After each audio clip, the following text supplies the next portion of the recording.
continent.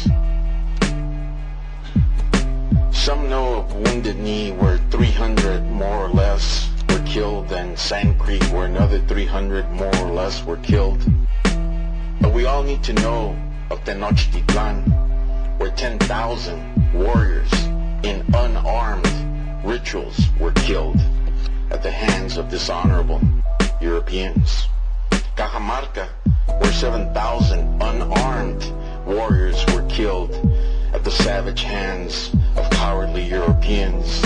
Tlaxcala, where 6,000 unarmed warriors were killed with the pretense of peace at the hands of immoral, unethical, savage Europeans. I am still learning every day of crimes committed against my people.